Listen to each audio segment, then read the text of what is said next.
Yeah, I think it's that time where we have to get our guest on. Are you ready? Good idea. Let's call him up. Are you ready? I said. I'm ready. I'm ready. Okay, all right. Let's get Lalan on our show. I was always wanting to have Lalan on the show. And now's the time. Yes.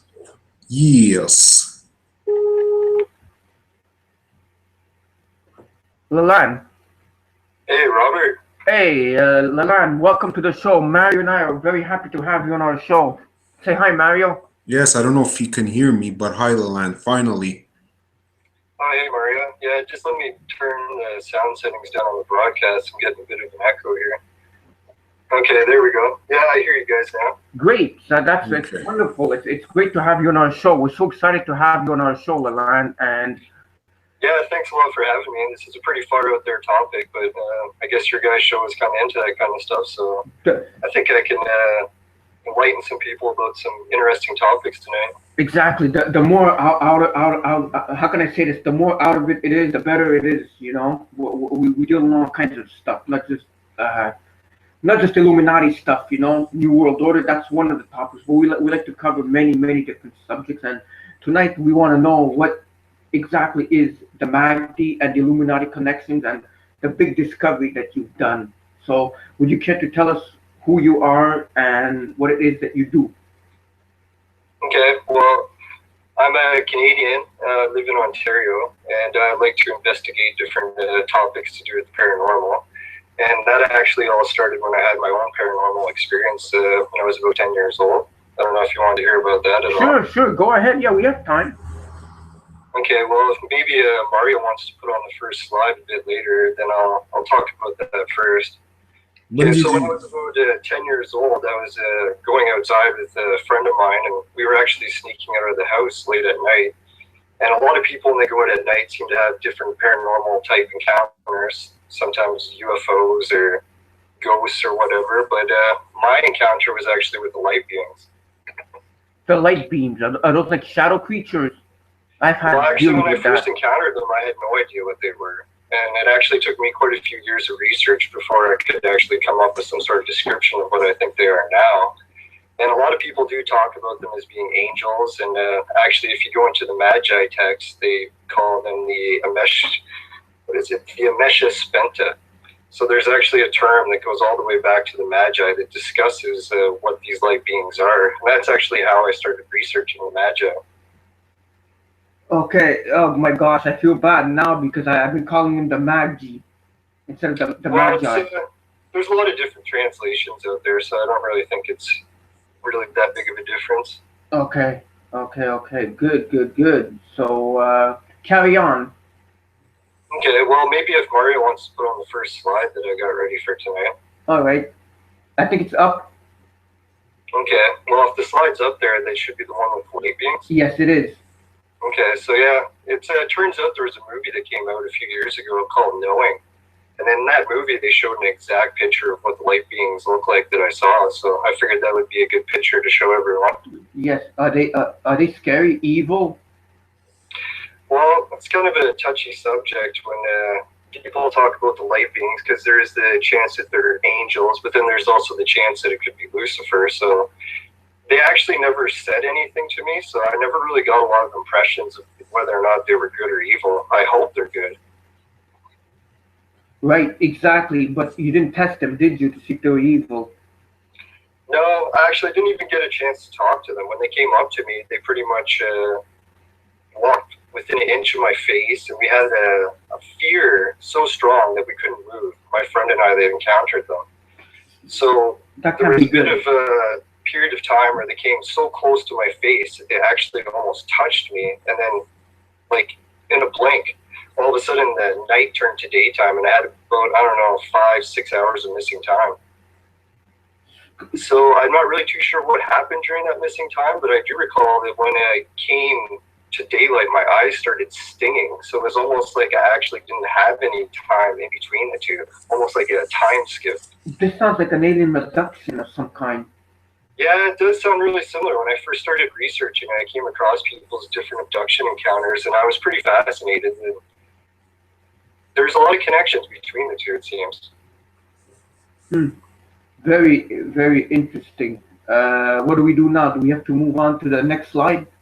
Yeah, if you wanted to go on to the next slide, I can show what I found up north that relates to the Magi. Okay, it's right here. Okay, if you have that one up on the screen now, yeah, that's perfect. Okay, so this is a picture of the two locations. The location on the left is in Bulgaria, and the location on the right is the one that I found in Canada. And I took a picture of it and compared the two. And I guess when people look at these two, they can see that there is quite a few similarities. The elevation is nearly the same. The pool of water is nearly the same. And the surroundings are very close to the same as well. And just looking at these pictures a little bit closer, it's kind of funny how the town that's in the distance is actually in the exact same location as well. I guess that's just a coincidence, but... It is. But what is it, though? What do they do there at this ceremony grounds? Yeah, so that's what I looked into it. I found out that this site is an ancient ceremonial ground, and what I found out they were doing there is they were trying to connect to an ancient internet. Sort of like connecting to the Holy Spirit, like you guys talked about with Fritz last week, but instead of doing it just by prayer, these guys actually had a ritual of how to do it. Okay, so this is like I don't know if you ever watched Ancient Aliens. They said apparently that we have an Ancient Aliens show on the History Channel. I don't believe in everything that they say, but they said apparently there was an ancient grid that connected everything, like sort of like an internet back in those days. Yeah, the Ancient Alien show is actually one of my favorite TV shows. I've seen every episode, so I know what you're talking about there. Yeah, exactly. So that's what this looks like. Yeah, and then when I compared the two pictures, I decided that, well, looking at these coincidences isn't really enough. I'm going to have to try to come up with some data that I can try to connect these two sites together further.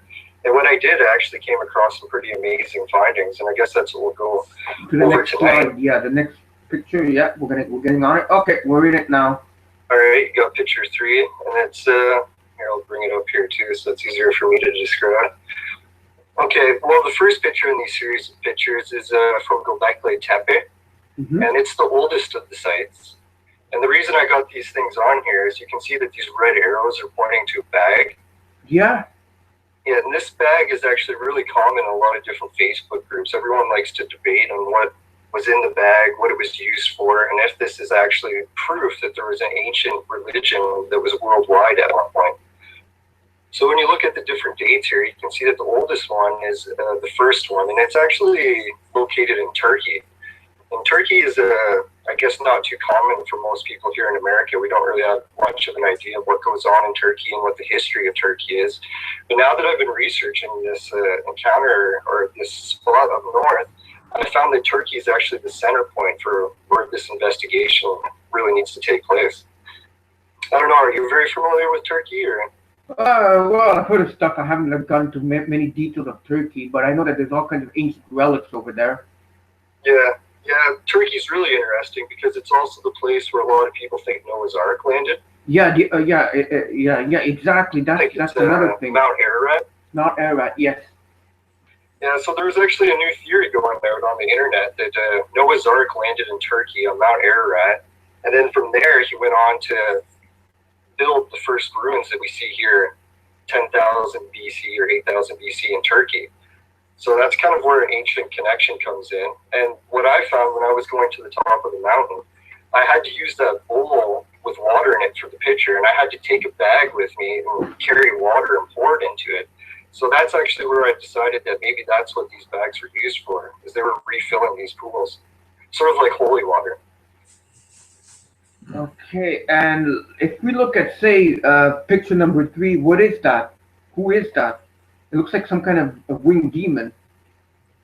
Yeah, these guys with the wings are considered the angels or the caretakers by the ancient Magi religion.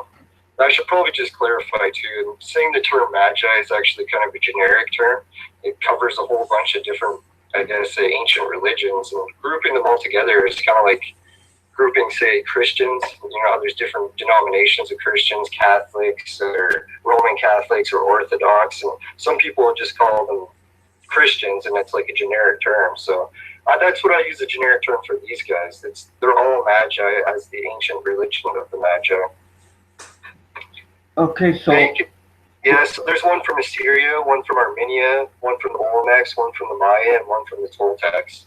And I think it's pretty amazing that all these guys have the same bag. And a lot of people say these are different cultures and a different religion, but I think this picture shows otherwise.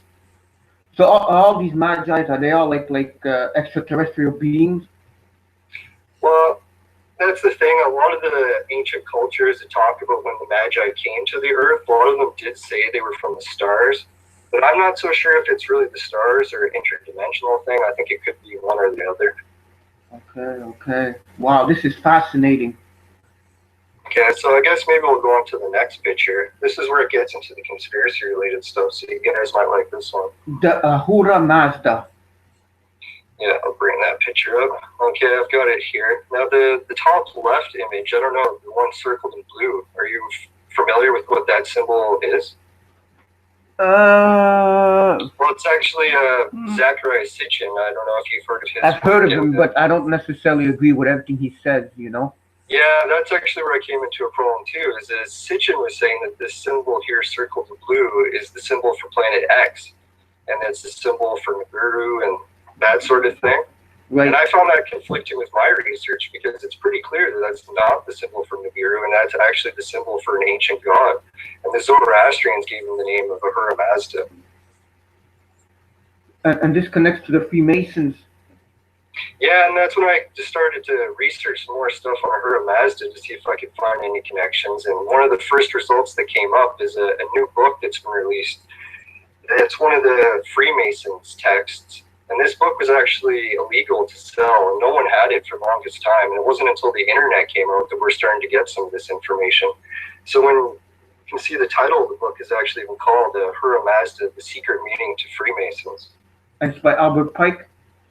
Yeah, Albert Pike is actually one of the world's leading, well, he used to be, he's dead now, but he was the top-ranked Freemason, and his grave is actually placed in the, I know you've probably seen it before, how Washington, D.C. has a weird layout. Yes, I have. We have.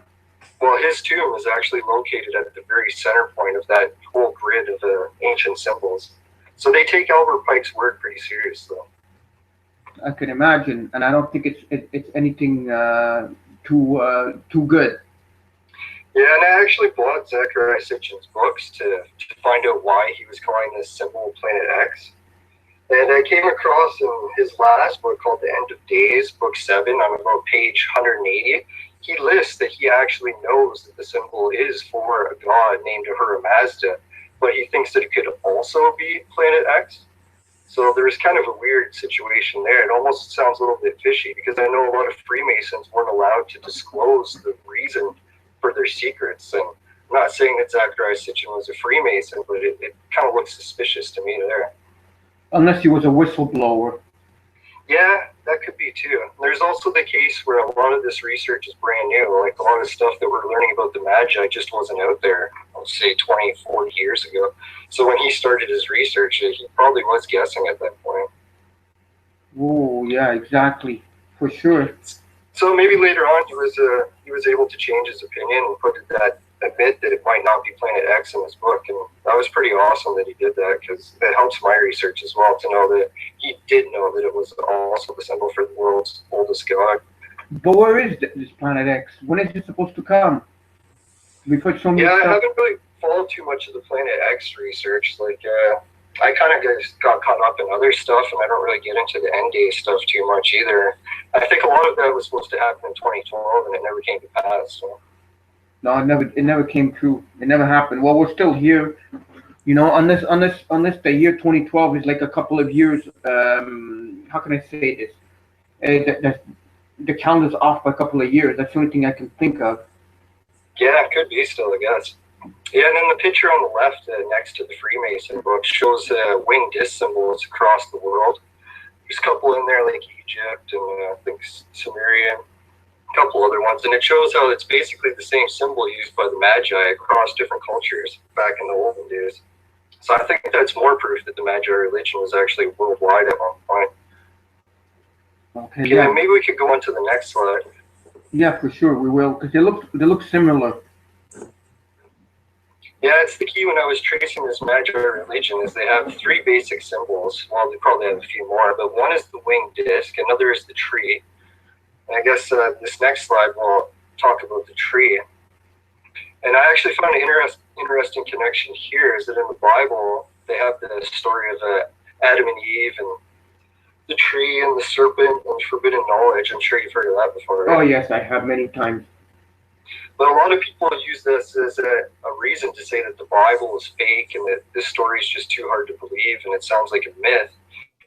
And I can see why people say that. It's because now that I've looked at the original of what it's based on, you can see here that on the left and the right, if you compare the two images, it has a sacred tree in the center, and the little ribbon that comes down from Ahura Mazda is actually referred to as a serpent of knowledge. So when I put them over top of each other, I was like, wow, maybe this is the tree that the Bible was talking about the whole time. That the Magi connection is what really explains it. Meaning that this was the knowledge we weren't supposed to get, that they've released. Yeah, I went out and bought a copy of this book that it's describing, the book Secrets of the Gods that the Archangel within Kabbalah gave to Adam. And it contains astrology and knowledge about the tree of life.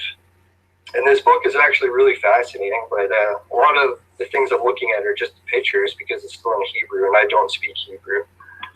But the pictures themselves matched up enough that I was able to make the connection.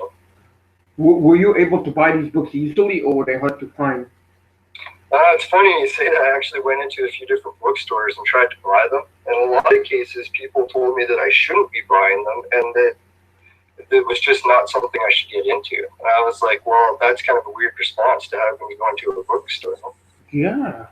So what I did instead is I just went to Amazon. And Amazon didn't have any problems. They were able to sell them to me. So you mean they had these books in these stores and they didn't want to sell it to you?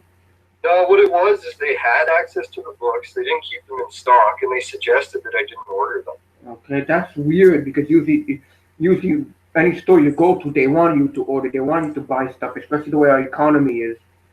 Yeah, it almost seems like there's a little bit of a cover-up going on with this stuff. Maybe it offends some other people. I know one guy said that it's not my religion, that I shouldn't be getting into it, sort of thing. But I think it goes back to like a lot of different celebrities in the know and stuff. I don't know if you heard about Madonna much, but she was trying to get into Kabbalah. Exactly. What happened with that? I think in the end, they didn't take her in either. This is pretty secretive information about Kabbalah. It is, and it seems like, isn't it something evil? Or not evil, but more like magic and that? Well, I think the problem with this book is that it gives you a lot of information that's so dangerous and powerful that you could use it for either good or you could use it for evil. And I think in a lot of cases, people are using it for evil. Yeah, well, we're not supposed to really play with magic, whether it's good or evil. Yeah, that's true. It says that in the Bible, right? It does, yes, it does. Because we're not supposed to play with magic. All right, so I guess we'll go on to the next slide. And the next slide that I've got here is a collection of those trees that I found across the globe. And it's actually another person made a picture and shared a few pictures with me on Facebook. And I added a bit more to it just because I had a few on there that weren't originally there. And why I was looking at these trees is I was trying to decipher how I was going to find this spot. It's actually how I traced this holy mountain. I don't know, is Mario able to zoom in on any of the pictures at all or no? Mario, are you able to zoom in? Yeah, I probably am, but then nobody could see. Like, okay, well, you don't really need to zoom in, but the top left picture, I don't know if you can make it out very well. It's got some ancient Indian writing, I believe it is. Yeah, I see it. Yeah, the last picture looks like a Hindu. Yeah, so on this picture, what I deciphered from it is I seen in the back, well, I guess for the squeamish, they might not want to look. This guy looks like he's doing surgery on someone here. But in behind him, he's got two pillars.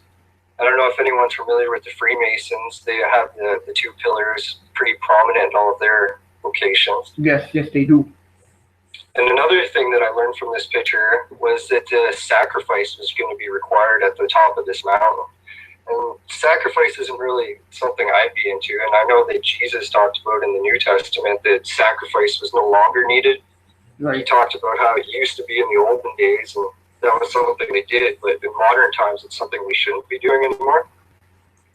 But the kind of sacrifice I would do is just self-sacrifice stuff like fasting and whatnot.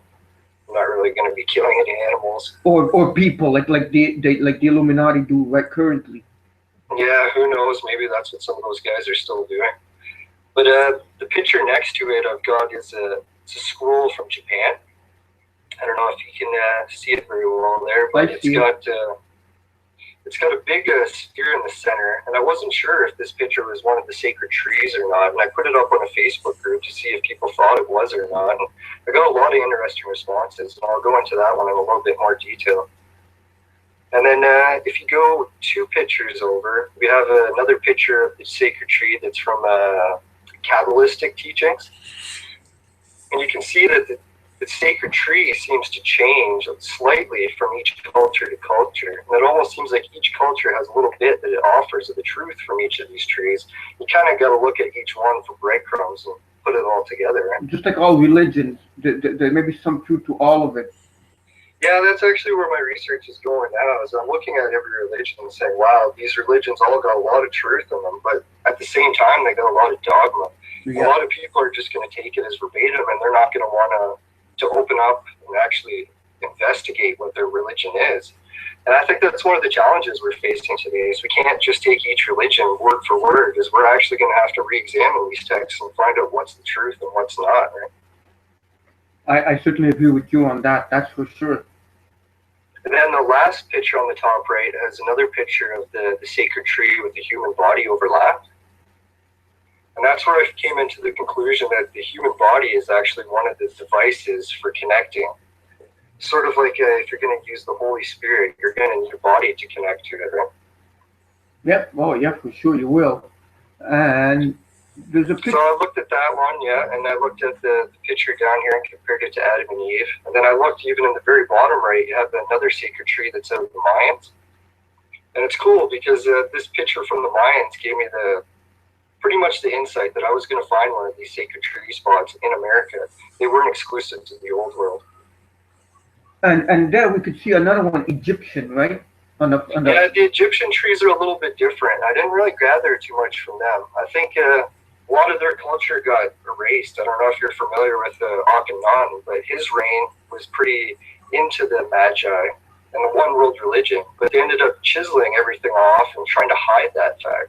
So it seems like this Magi religion cover-up has been going on even since the age of Egypt. Is this religion still going on today? Yeah, actually, that's what I found out. Is it's from that book by Albert Pike explains that this religion is what the Illuminati are following. Is it Luciferian?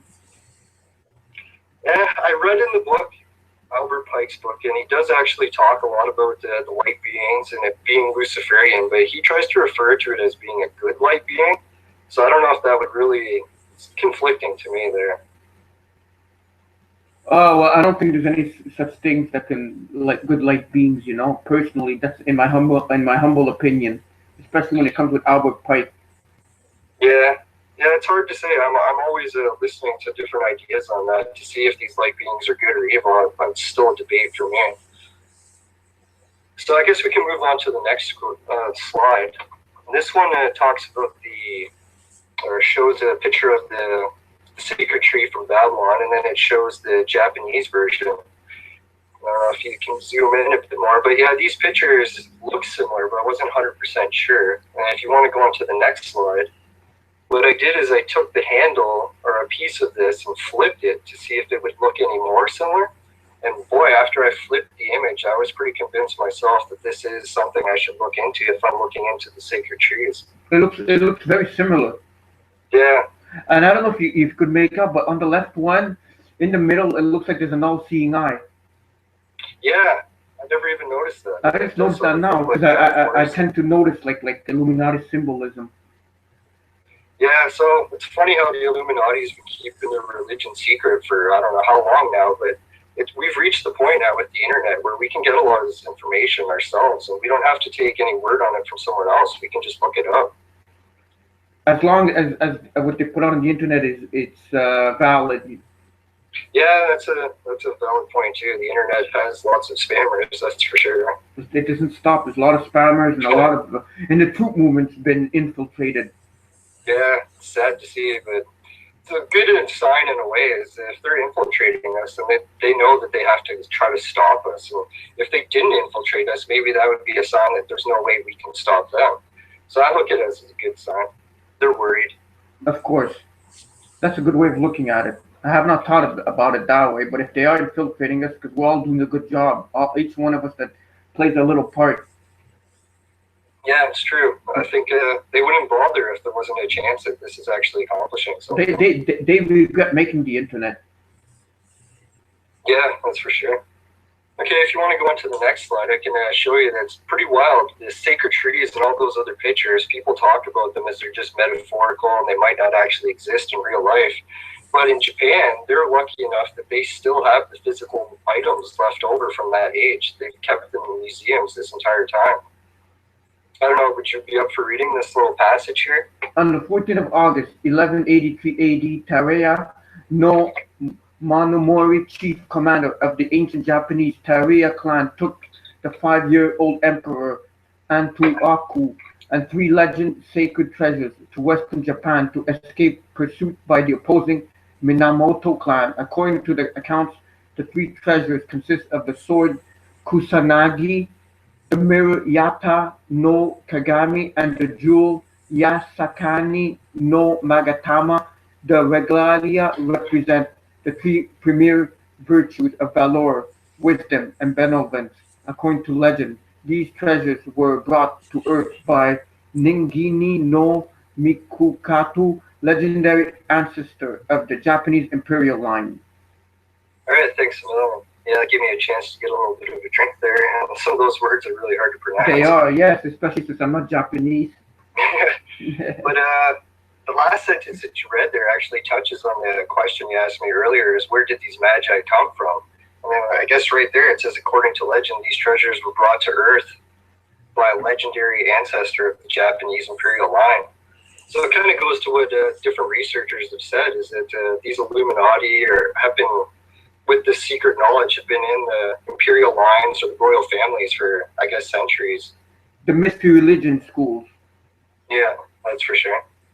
And then part of this is I had to look to see which one of these items was going to match with wisdom. So I was wondering, like, if you had to guess, which one would you say, the sword, the shield, or the mirror, or the jewel would be wisdom? That's a good one. Maybe the mirror. Yeah, good guess. That is actually what it is. So when I was thinking of a mirror and wisdom, I tried to figure out how that could have an actual scientific explanation to it. And then it actually hit me as I've done some work with computer networking before. And there's a cable that's called well, I guess we should go on to the next slide here. Okay. Yeah, there's this picture on the top shows the cable that I'm talking about in different computer networking situations. And basically what it is you have 2 types of cables. One's a straight through and one's a crossover. And the straight through cable is just like, say, if you looked at something, looking directly at it. But if you have the crossover cable, it actually mirrors the information. And it takes something that normally the computer wouldn't be able to process and makes it into a usable signal. So when I thought about the mirror and wisdom, I was thinking, wow, isn't that a coincidence that mirrors can create the same effect that a crossover cable does? Oh, this is truly amazing. So like the crossover cable would be like it mirrors the information. Yeah, it's like we're talking about an ancient internet here that's existed, I'd say, as old as the universe itself, and it's used by the Magi. And the way that they used the mirror to connect is they actually had to have a star. Well, actually, I should back up a little bit here. Is when it comes to internet, there's usually a few basic different kinds. You got your wireless internet, you got your cable internet, and then you got your fiber optic internet. And I guess, do you know which one is the strongest? What did you say? You said fiber optics? Yeah, fiber optics is actually the strongest or fastest internet connection that exists. So that's why I started to think that, hey, a fiber optic network is what this universal internet is going to be based on. We can't just plug into something. We're going to need light to travel extreme distances in order to get these signals. So part of that theory is I was thinking, well, if I'm going to take this mirror and shine it at a connection point, I can't just shine it at any star that there's in the sky. I doubt that the internet connection is going to be connected to every single one. So what I did is I looked into the ancient texts and the different Magi resources and to see if any of them pointed out to a certain star that they were using to connect.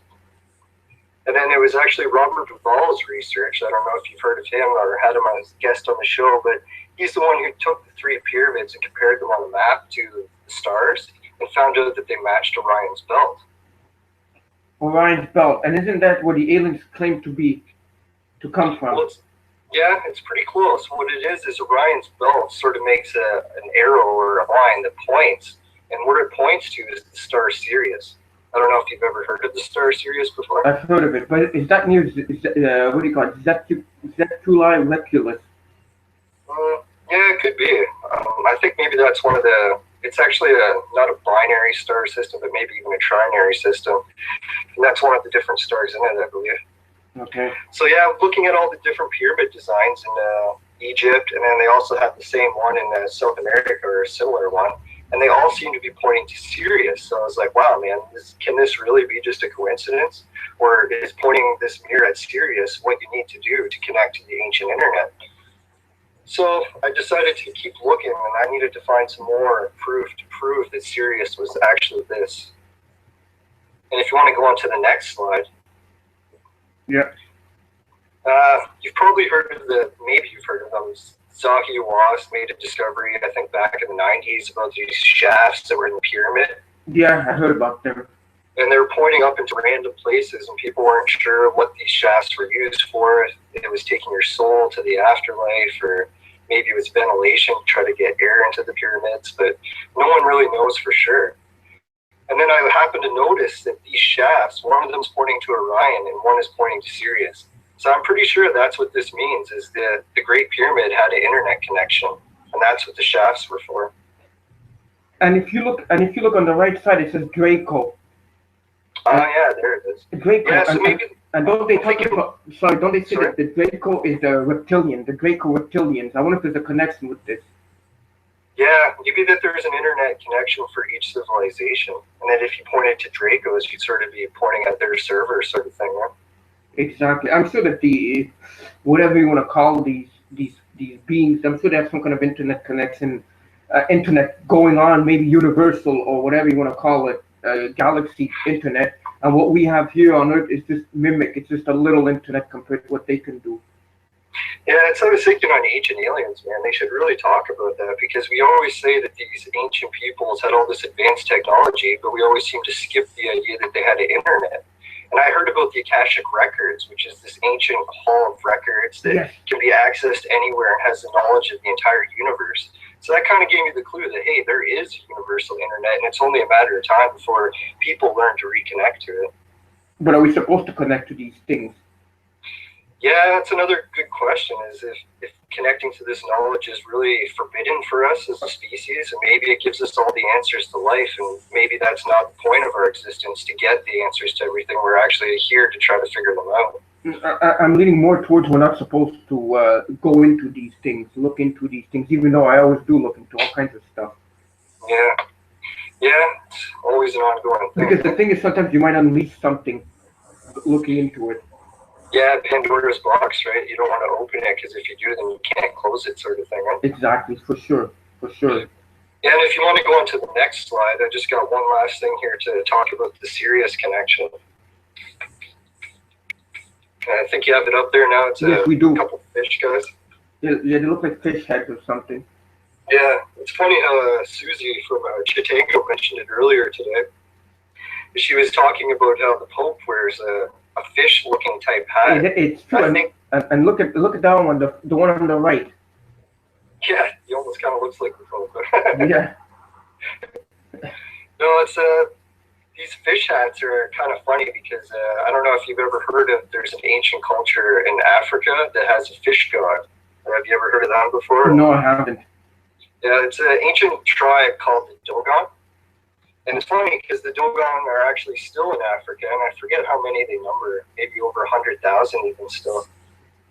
And their god was actually this fish god. They don't have a picture of him, but I put up a Sumerian picture of the fish god instead because I figured it would be a good representation of what these Dogon people took as their god. And the reason I researched the Dogon is because their basic, I guess, mythology involves the star Sirius.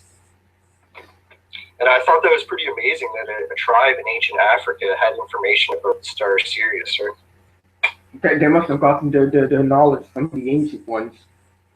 Yeah, they actually talk about where they got their information. They say that they connected to the people, I guess, or maybe they connected to the ancient internet in Sirius, and they got all this information, and they had so many details that the explorers that first contacted them were stunned and amazed at the details they gave. Because not only did they talk about Sirius, but they knew how many stars were in the system, and they also knew their orbits. And that's pretty impossible to do up until, I don't know what it was, the 1980s maybe, that we rediscovered Sirius. Yeah, I think it was around then. So that's the biggest part of the mystery, is how did this tribe in the ancient times have all this orbit information and all the information about Sirius if they're not connecting to an ancient internet? Where else would they get it from, right? Oh, for sure, for sure. The internet we have here is probably primitive compared to what they have. Yeah. Don't forget the elites designed the internet.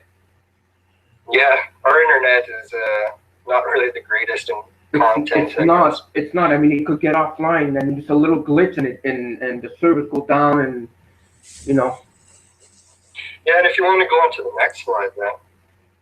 Yeah. What this slide here talks about or illustrates is that the cover-up that's been going on for how long.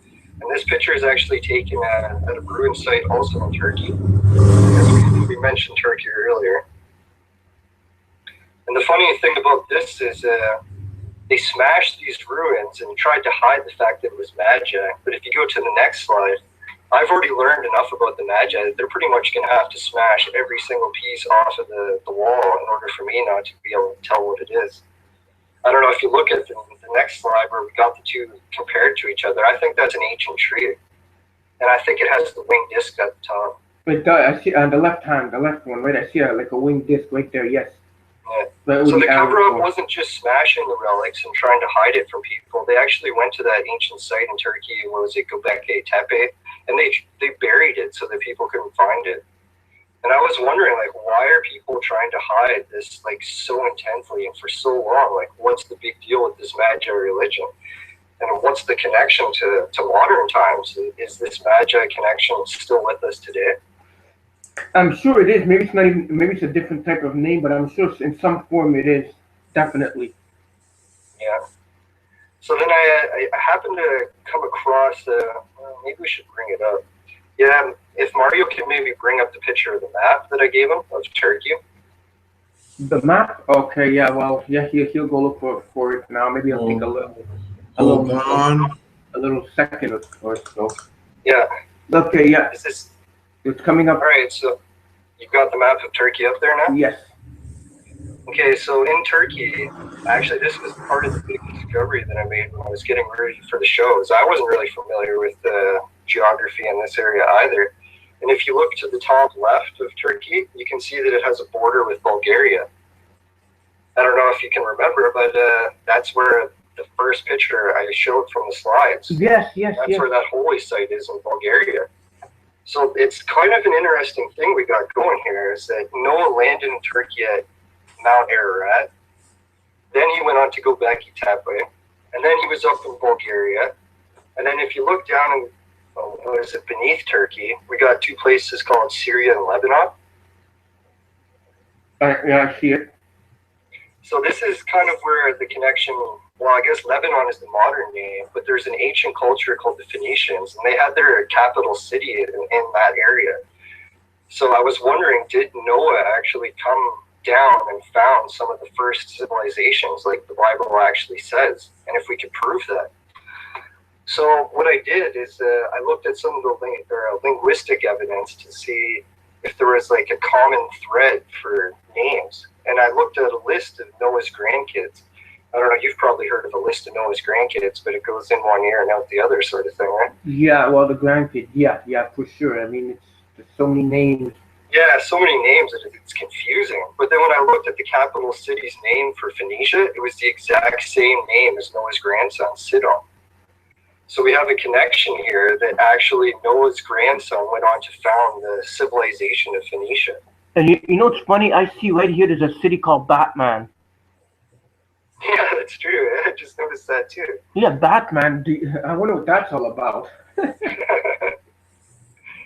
who knows?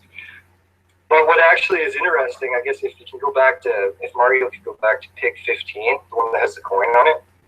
Okay, he's going to be doing that. He's going to be doing that very shortly. Okay, it's up. All right, so what actually this all means, to me anyways, is that when Noah's grandson found Phoenicia, not only was he said to have been, well, from the Bible, as we always assume that he's Jewish, but then you look at the symbols that the Phoenicians are carrying, and they're carrying the winged disc. So the winged disc is not like a Jewish symbol at all, but it's actually a Magi symbol. And another thing with the Phoenicians is they had ships back then. And these ships are being said now that they're actually able to cross the ocean. So here we actually have the evidence that shows that these Magi people were in Bulgaria and they had the boats to make it over to America, to that site that I took a picture. So this is pretty much the connection here. So they had the technology. Yeah, you look at a coin from Phoenicia, and some people argue that they had a map of the entire world on their coins. So that theory that Columbus discovered America, we could pretty just throw out the window. It's part of the cover-up, as far as I think. Yeah, for sure it's a cover-up. They had to write something, you know, so the Illuminati rewrites history as they want. Yeah, that's for sure. They put what they want, and they cover up what they don't want people to know. Yeah, and then when I found out that there's a chance that Noah could actually be a Phoenician, I'm going to have to try to find some more evidence to prove that. So if you want to go into the next slide, it's got a whole bunch of the winged discs on it. Yes. Okay, if you've got that one up there, you can see the top right image. We got a story straight from the Bible called Ezekiel's Wheel. I don't know if you're familiar with that one. Yes, I am. Yeah, it's pretty much like one of the biggest stories out of the Bible for people that are into UFOs. Because people that are into UFOs are like, oh, this Ezekiel's Wheel story it's 100% proof that there was aliens or UFOs in the ancient times. A wheel within wheels. Yeah, wheel within wheels, and they said it had wings. So then I tried to compare it to some of the different Magi symbols. Bam, is it ever a dead ringer for the symbol that we've got for Her Mazda, right? It looks almost the same. Yeah, so that's what I was thinking. It's like, here's Ezekiel staying with the Babylonians, and he's got all these winged disc symbols everywhere, and then he tries to tell people what God looks like as being a winged disc, and there's still a mystery somewhere. It's like, where's the mystery? Like, you have a picture right here. So and then the funny thing, too, is that you notice how this picture in the very bottom right, the guy in the winged disc is carrying a bow instead of a ring, like in the older picture? Yeah.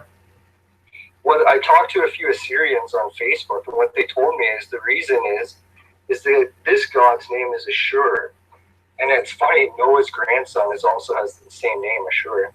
But the bow he carries is a symbol that, back from the flood, he started switching his weapon that he carried to a bow as a symbol, as like, remember how in the Bible it says God gave us a rainbow as a symbol that he would never wipe us out with a flood again? Yes.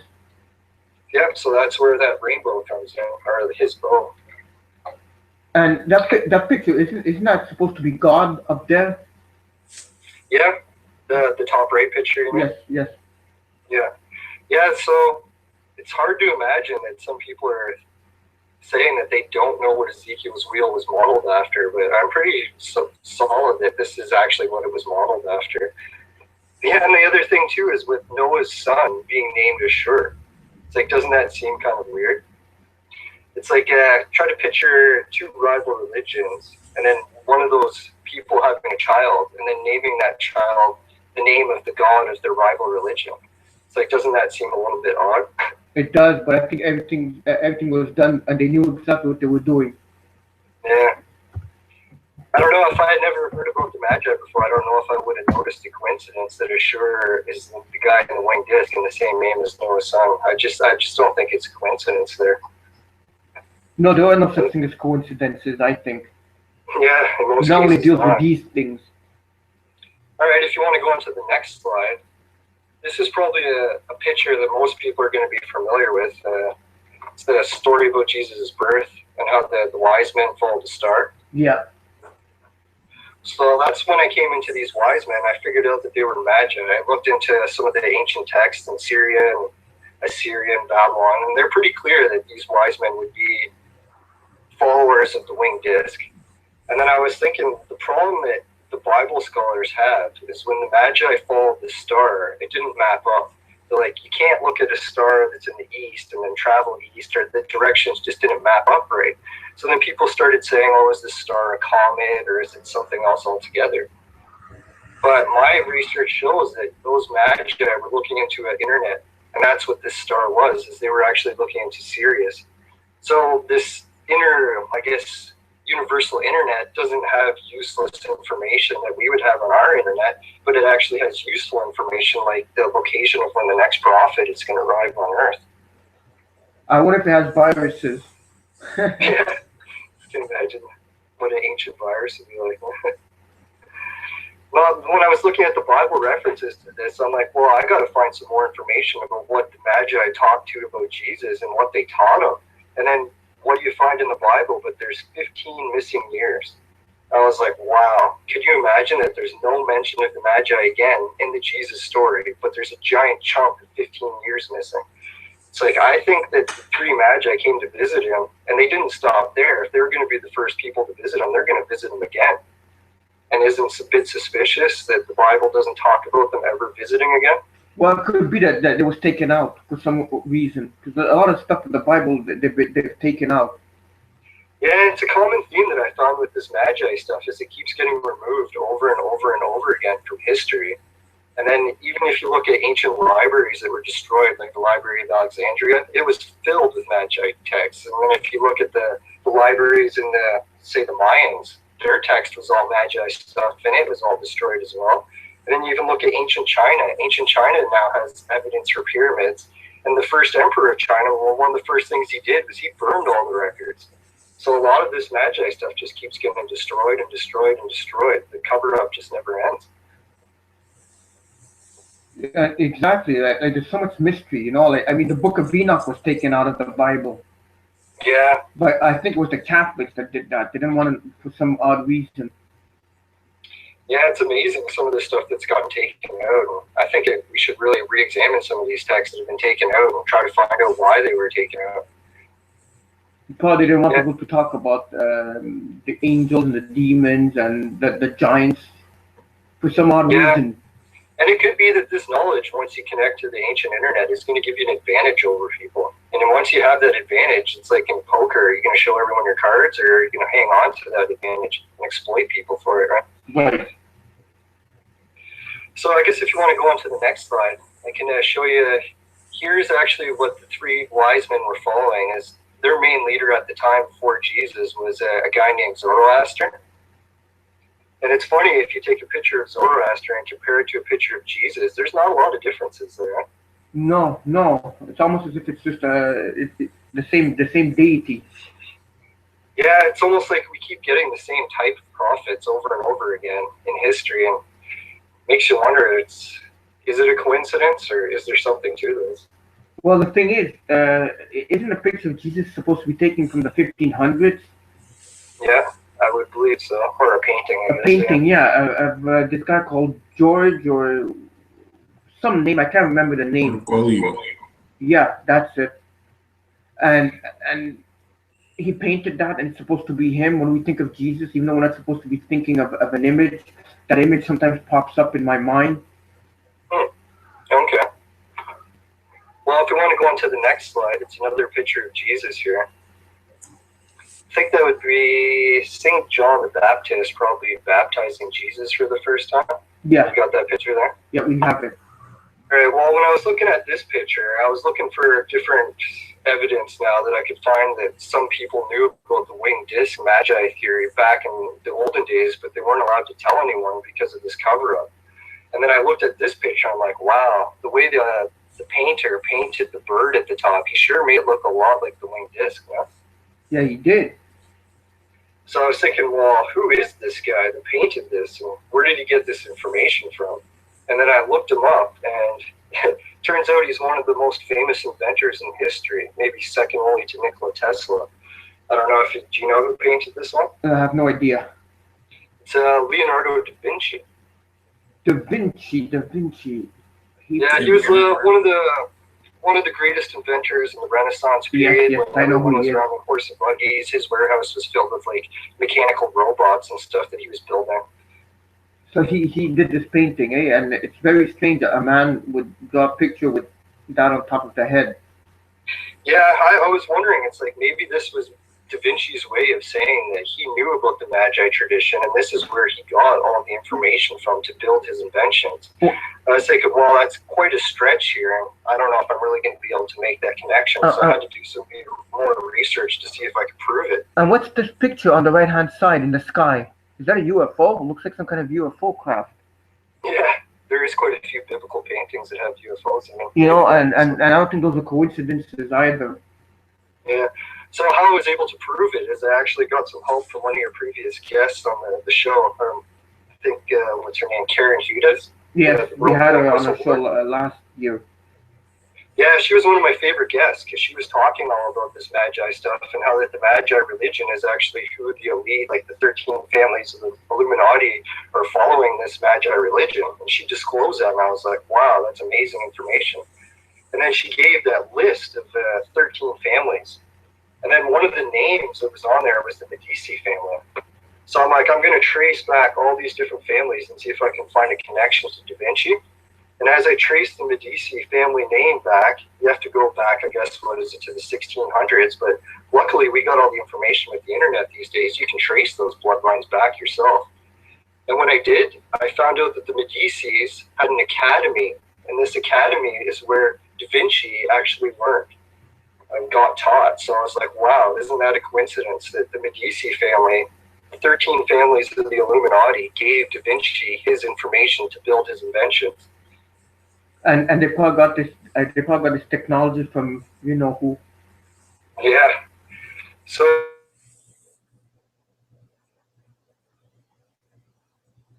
Hello? this was the time we could discover, is the Illuminati good or are they evil? And would Da Vinci tell us what he thought? Were they good or evil? So if you want to go on to the next slide. Yeah, we're gonna go. We're on it now. All right, so there it is. It's the picture of Leonardo da Vinci, and he's telling us what he thinks about these families of the Illuminati. Is that the Medici made me, and that the Medici destroyed me. So I don't think he's saying that these guys are giving him information without some sort of horrible penalty. That was made. That went wrong. Yeah, I think it just says that he got their information from them. And he was not pleased in the end. Like, I don't know if you know how the story of Da Vinci ended, but it did not end good. Maybe a topic for another show. Yeah, exactly. But yeah. And if you want to go on to the next slide now, here's one of my favorite ones, and I think it was a good one for your show because you got the picture CERN up there now? Yeah, we do.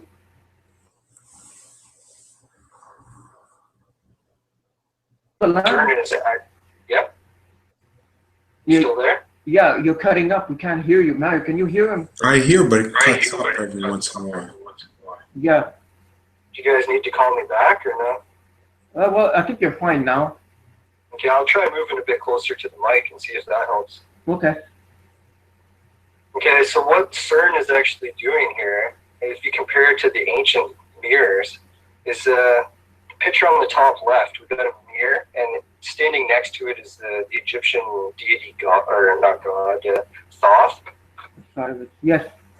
The Thoth is said to be the god of wisdom. So you can see that all the Egyptian pharaohs had to stand in line next to a mirror as they got information from Thoth. So next I got on this side here is another picture, and this one's from Sumeria, and it shows that the Sumerian winged disc is actually a mirror as well. I don't know if you can make that out in the picture. It's got the mirror, the handle, in the middle, the wings coming out. Yeah. So my theory on this whole thing is that when the Anunnaki had that problem with their planet and they came to the Earth and they tried to get the gold, like you've heard from the Zachariah Sitchin story before, I'm sure, right? Oh yeah.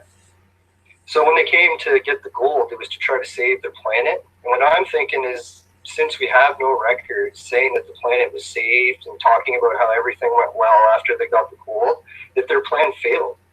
And now they had to go to plan B. And I think plan B is what we have happening at CERN. These guys couldn't save their planet and they need a new one. So they're going to make a portal, sort of like a mirror, that not only allows them to communicate with Earth, but they want to cross over permanently. And that's supposed to happen today, of all times. CERN is supposed to move to full power tonight. Oh, really? Yeah. Yeah, it's funny how tonight has so many epic proportions, it seems. So many things going on with the Pope and CERN and Syria. It's really a lot of world events all coming together at the same time. Exactly, but no asteroid, thank God. Yeah, seems like we might have a little bit more to worry about here than the asteroid. Yeah, exactly. Unless these guys are good and they're coming here to be nice to us, but you never know, right? I kind of doubt that for some reason. I don't know, unless God's angels come down, but I never heard of God's angels just coming down for all of us. Yeah, so I think this is why we're getting a lot of cover-up with the Magi and stuff, is their end goal is this CERN project, and they're not going to go around telling everyone what their end goal is, especially if we try to stop them. Right? Exactly. I mean, I'm sure you've heard of Tom Horn's work, right? Tom Horn, maybe you could give me a quick refresh. He's the one who wrote Petrus Romanus. Oh, yeah, the Final Pope. Yeah, Final Pope, Exo Vaticana. He wrote On the Path of the Immortals, his last book, and it talks a lot about wormholes, portals, and CERN. Yeah, it's an amazing subject. I can't believe how close we're getting to it. We've done shows on CERN in the past. Yeah, so I think like there's a lot of debate what CERN is about, but I don't know. When you well, don't forget, it's pretty solid to me. Don't forget, CERN did invent the internet. Yeah, the World Wide Web. Was invented too. And if CERN invented the World Wide Web, what are they trying to do now? You know, it all connects back to what you're saying about the ancient internet. Yeah, I wonder that too. If maybe the reason we're building this giant internet on the Earth is if they actually plan to network everyone's computers together to make a giant supercomputer that's going to be big enough to process the information to, say, teleport someone through this CERN gate. And also, if you notice, to note that to control us all. Yeah, and if you want to go on to the next slide, it talks about, or it shows here, when the States first got involved with wars in Iraq, I don't think it's coincidence they went into the museums and they took all the Magi artifacts out of there with military-like precision. And the U.S. never acknowledged that. They said that it wasn't them that did it, but the people that witnessed it happen said that there was no way that it wasn't an organized event. They took out all kinds of stuff, I know, from Saddam Hussein, all kinds of artifacts, and maybe there was all kinds of technology that they wanted for their own purpose. Yeah, there's a rumor going around that Saddam Hussein actually thought he was a reincarnation of an ancient Magi, so he was right into that Magi stuff, and I bet you that's one of the reasons why they took him out. And Mario and I have a theory that we think in Iraq they might have portals. Yeah, I could definitely see that. They'd be left over from an ancient time, maybe.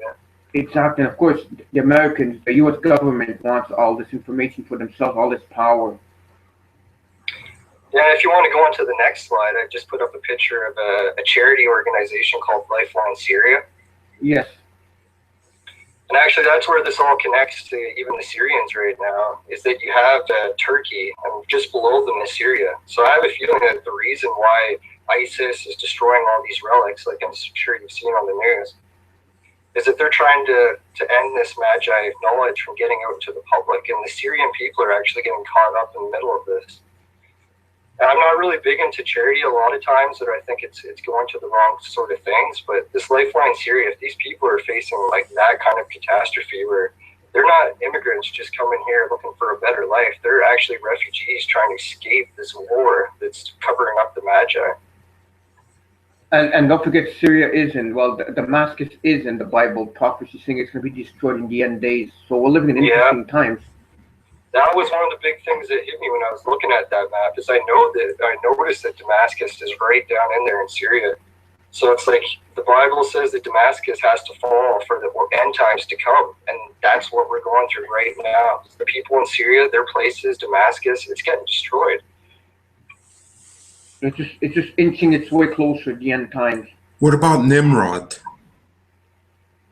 Yeah, Nimrod was also involved with the Magi stuff, and a lot of the texts that came to him say that he was involved with the Tower of Babel when it fell. So I don't know if that is involved with this cover-up as well. Maybe that Nimrod was able to get some of this Magi information back and starting to share it with everyone, and they didn't want it, so they had to stop it. And that's where the Nimrod and the Tower of Babel came out. They took a little bit from each religion, gave us some truth, and then split it up with a bunch of dogma so that we'd get lost and not be able to figure out really what the true message was. Well, I think Satan does. He mixes truth with lies. Yeah. So you can see here that a lot of the stuff we've been getting in Christianity and Judaism and a lot of other religions, it has a lot of good truth in it, but then there's so much that it just doesn't fit, right? And now we can see why it doesn't fit. They're trying to cover up a little. Do you think the Bible's been, how can I say this, tampered with? Well, I guess it's kind of hard to say. Mm-hmm. Well, we know it's been tampered with just because of the translations over the years. You have to go from one language to another, and it's never going to be the same thing. But how much so, it's hard to say. Yeah. It's like 90% of it true? I have no idea. Could be. Exactly. Well, we don't really know. You know, we just have to figure it out on ourselves and pray that we find out the answers to this. Yeah. And then there's actually one last topic here. I guess we'll go on to the second last slide. Is a lot of the research I did after experiencing an encounter with light beings is I researched their history and found out that they connected to the Magi, and that the Magi had a theory about why our world was so difficult. You know, you guys have been saying on the show before that the world is a horrible place and that Satan's at the top, and the reason he's made it so horrible is to torture us and stuff. But the Magi had a different opinion on that, as they actually thought that God was making our earth difficult so that we could evolve. And if he made it easy for us, we just weren't going to do it. We were just going to get stuck in complacency, and we would never take that next step. But are you talking about evolving from monkeys? Well, evolving eventually into the light beings. I have a feeling that if we actually do figure out this ancient internet and we start tapping into it, it's only going to be a matter of time before we actually evolve from it. And we're probably going to have a chance at evolving into the light beings. Okay, I never heard of that. Have you, Mario? The light beings. Yeah, so we could evolve into light beings. Doesn't that have anything to do with the year of the light, which is this year? Remember, we just spoke about that in the news. Yeah, that's right, Mario. When you said that this is the year of the light, I was just floored. I was like, wow, I didn't even know that, and it connects right into the research. Exactly. That's fascinating. But what was Satan? Wasn't he something to do with the light? The light bearer. Satan was. Yeah, the morning star. No? The false morning star. It just shows a picture of Jesus. I don't know if you got that one up on the screen. The next one? Yeah. It would be pick 25. Yeah, you got it. Okay, so this one here, I guess what we're kind of discussing, are all light beings evil? And this is the picture that helped me with my research to say, hey, all the light beings aren't evil, because one of the best miracles that Jesus did from the Bible is that he himself transformed into a light being. I don't know if you guys are familiar with that part of the Bible or not. Mario, are you familiar with it? About what? Let's see. Jesus transformed into a light being? I think he did. Well, he is the light. If you want to read it in the Bible, it's just before he got taken in for a crucifixion, he went up with his disciples into the top of the mountain, which is, I'm hoping, a similar mountain to the one that I found. And he was doing some sort of things on top of this mountain that allowed him to transform into a light being. And actually, when he came back down the mountain to tell all of his disciples, all the disciples were sleeping. They couldn't even wait for him to get back. So when he woke them up and told them about the light being, that's actually when the guards came and he got turned over. So that was one of the last things he did before he was taken into custody, is he himself transformed into a light being. A light being. Well, that's not the same thing as when we die and we get a body like Christ. Yeah, it's kind of weird.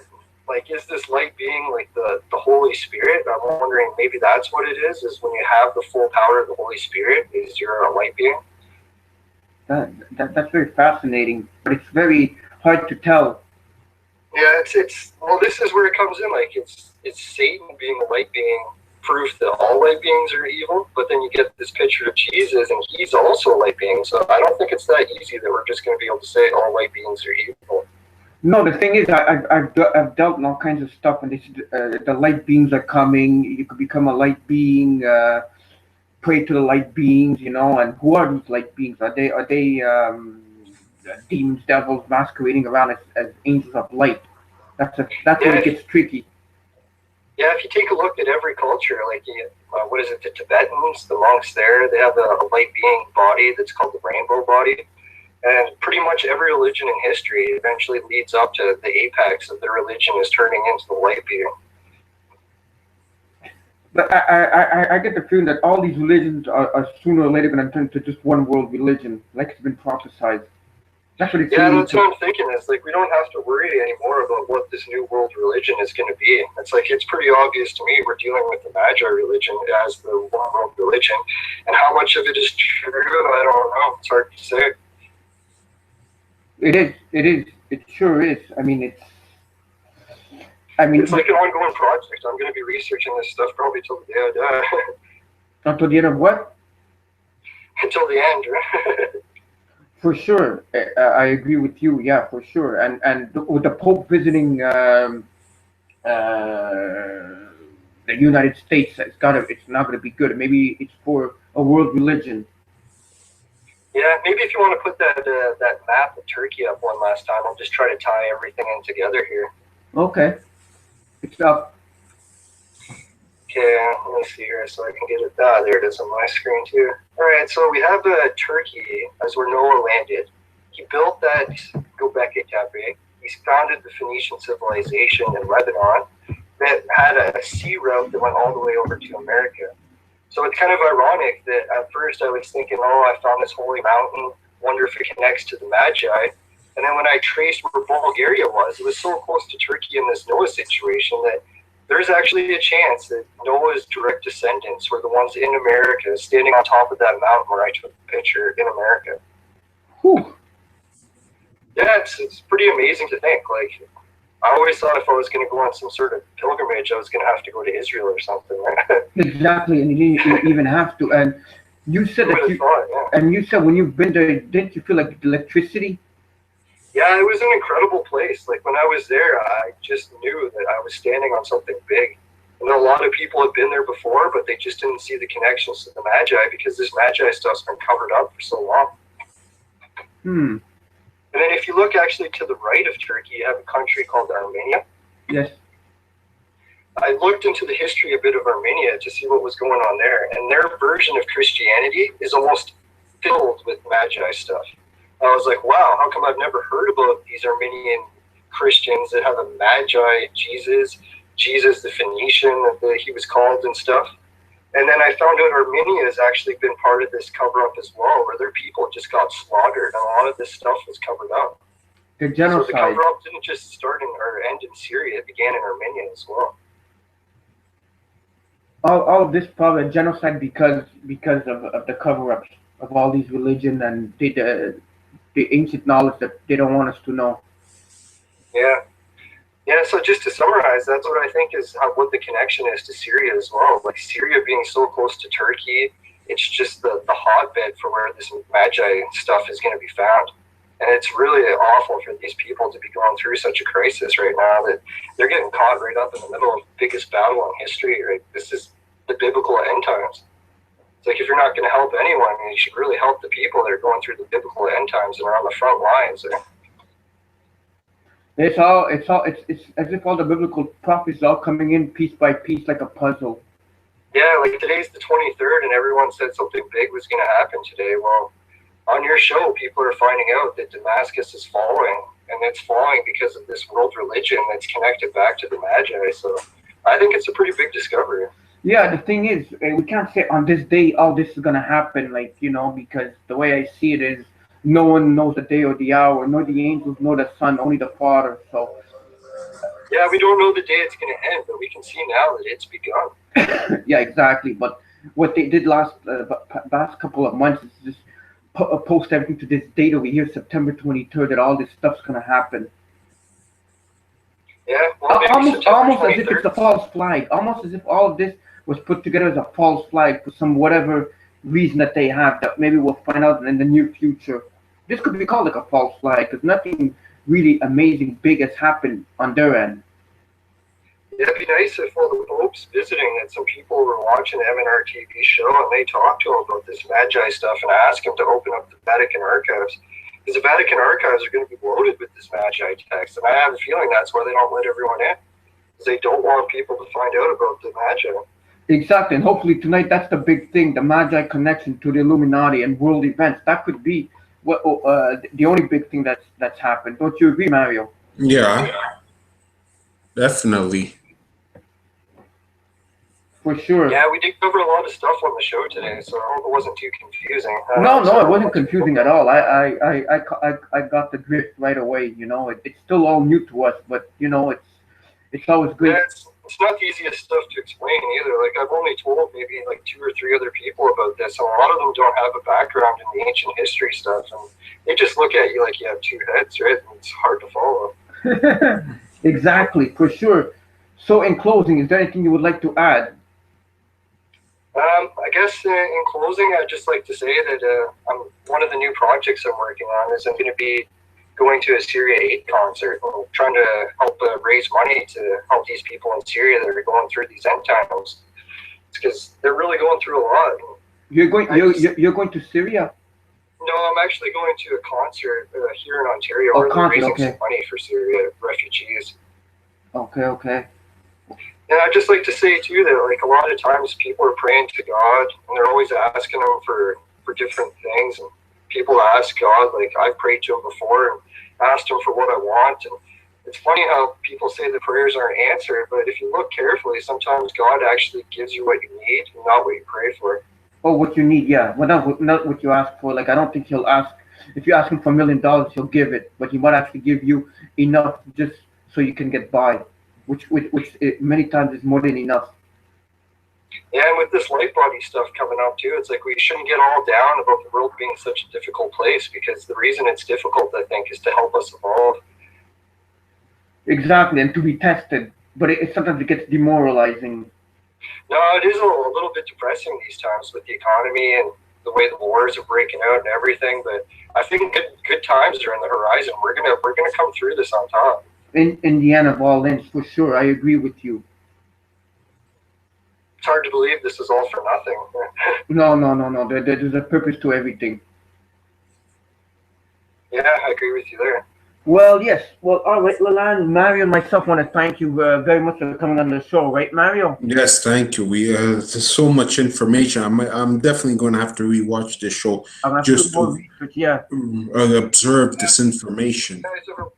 If you guys ever want to have me back, I think I only covered about maybe 10 to 15% of my actual material, so I could do a couple more shows on this if you want. For sure, definitely, of course, for sure.